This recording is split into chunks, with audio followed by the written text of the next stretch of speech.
আজকে আপনাদের জন্য একটা মচমচে চিকেন ফ্রাই নিয়ে এসেছি, যে রেসিপিটা নর্মাল চিকেন ফ্রাইয়ের থেকে একটু আলাদা হবে।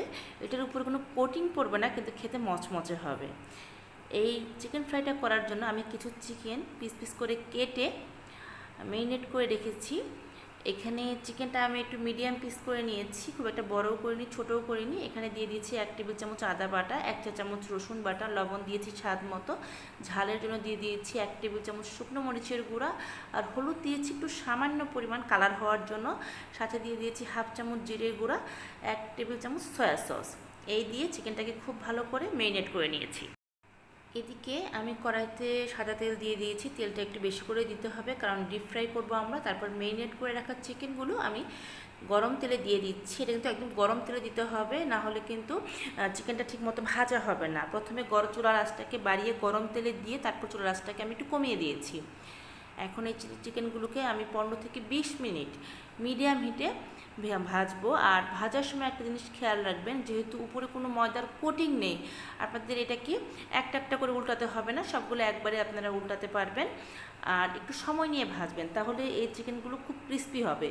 এটা আসলে ময়দা দিয়ে কোট করলে পরে যেরকম ক্রিস্পি হয় ওরকম হয়তো এতটা ক্রিস্পি হবে না, কিন্তু তারপরও এই চিকেনটা খেতে বেশি ভালো লাগবে। অনেক সময় কিন্তু বাচ্চাদের আপনারা এইভাবে চিকেন ফ্রাই করে দিতে পারেন, কারণ ময়দা দিয়ে কোটিং করলে পরে সেই চিকেন ফ্রাইটা অনেকটা শক্ত হয়ে যায়, বা ঠান্ডা হয়ে গেলে আসলে ক্রিস্পিনেসটা কমে যায়। কিন্তু এটা কিন্তু খেতে ভালো লাগে। এটা আপনারা পোলাওর সাথেও খেতে পারবেন, চাইলে ফ্রাইড রাইসের সাথেও খেতে পারবেন, খিচুড়ির সাথেও খুব ভালো লাগে। আর বিকেলবেলা যদি চান যে চা অথবা কফির সাথে খাবেন, সেটাও করা যায়। চিকেনটাকে আমি খুব ভালো করে ভেজে নিচ্ছি। আর এটা ভাজতে কিন্তু খুব একটা বেশি সময় লাগে না, যেহেতু ফার্মের মুরগি নিয়েছি আমি। ফার্মের মুরগি কিন্তু সিদ্ধ হতে খুব একটা বেশি সময় লাগে না। আমার এই রেসিপিগুলো আপনাদের ভালো লেগে থাকলে আমার চ্যানেলটা সাবস্ক্রাইব করে পাশে থাকা বেল আইকনটা বাজিয়ে দেবেন। আমি রেসিপি আপলোড করার সাথে সাথেই সবার আগে আপনি নোটিফিকেশন পেয়ে যাবেন। যেটা বলছিলাম, যে চিকেনগুলোকে কিন্তু একদম একটা একটা করে উল্টাতে হবে না, সবগুলো আমি একবারই উল্টে নিচ্ছি। উপরে যেহেতু কোনো ময়দার কোটিং দেইনি আমি, তো এটা ভেঙে যাওয়ার কোনো সম্ভাবনা নেই। আপনারা যদি চান এখানে ময়দা বা কর্নফ্লাওয়ার দিয়ে একটু কোটিং করে তারপরও ভাজতে পারেন, সেটাও ভালো লাগে। আসলে ওই চিকেন ফ্রাই রেসিপিগুলো আমার চ্যানেলে আমি অনেক আপলোড করেছি, তাই ভাবলাম আজকে যেহেতু একটু ভিন্ন ধরনের চিকেন ফ্রাই করছি, এই রেসিপিটা আমি আপনাদের সাথে শেয়ার করি।